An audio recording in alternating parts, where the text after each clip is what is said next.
Assalamualaikum warahmatullahi wabarakatuh.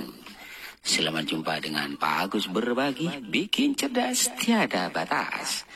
Perkenalkan, nama saya Agus Minarto, guru SMP Negeri 2 Pademau.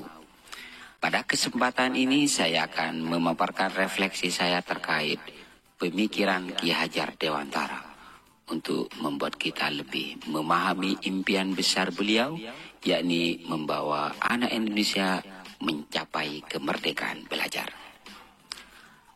Ada 4 hal yang ingin saya sampaikan. Yang pertama, tentang asas pendidikan Ki Hajar Dewantara.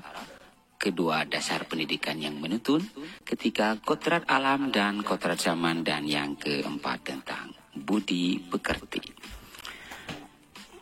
Yang pertama, menurut Ki Hajar Dewantara, pengajaran merupakan proses pendidikan dalam memberi ilmu atau berfaedah untuk kecakapan hidup anak secara lahir dan batin.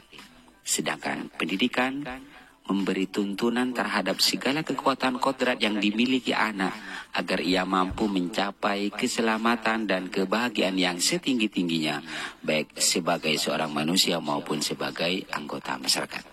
Jadi, menurut Ki Hajar Dewantara, pendidikan dan pengajaran merupakan usaha persiapan dan persediaan untuk segala kepentingan hidup manusia, baik dalam hidup bermasyarakat maupun hidup berbudaya dalam arti yang seluas-luasnya.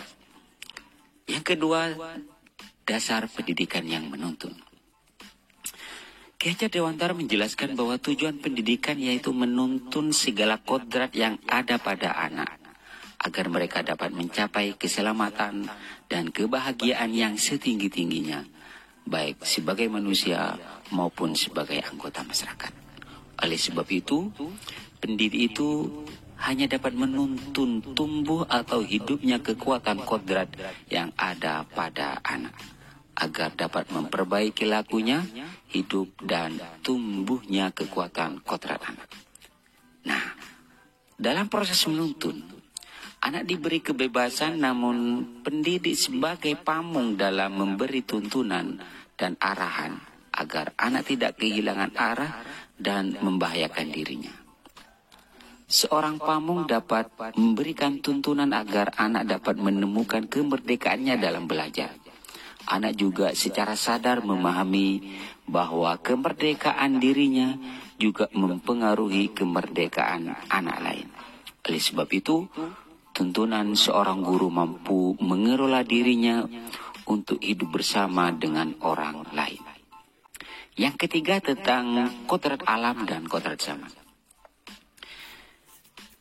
Ki Hajar Dewantara menjelaskan bahwa dasar pendidikan anak berhubungan dengan kodrat alam dan kodrat zaman.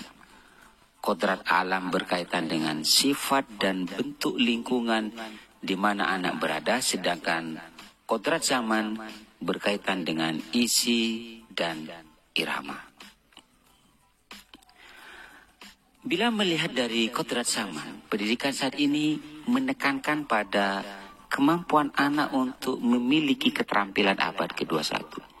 Sedangkan dalam memaknai kodrat alam, maka konteks lokal sosial budaya di Indonesia baik bagian barat tentu memiliki karakteristik yang berbeda dengan murid di Indonesia Tengah dan Indonesia Timur. Dan yang terakhir, tentang budi pekerti. Budi pekerti atau watak karakter merupakan perpaduan antara gerak pikiran, perasaan dan kehendak atau kemauan sehingga menimbulkan tenaga. Juga budi pekerti bisa diartikan sebagai perpaduan antara cipta, karsa, sehingga menciptakan karya.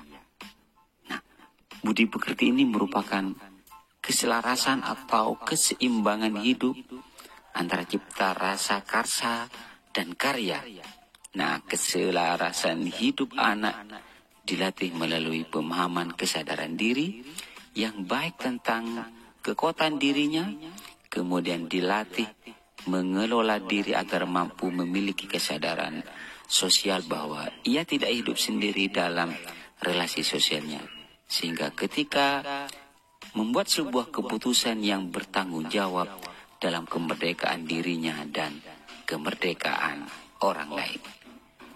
Itulah refleksi yang bisa saya sampaikan terkait pemikiran Ki Hajar Dewantara. Semoga bermanfaat. Bersama Pak Agus berbagi, bikin cerdas tiada batas. Assalamualaikum warahmatullahi wabarakatuh.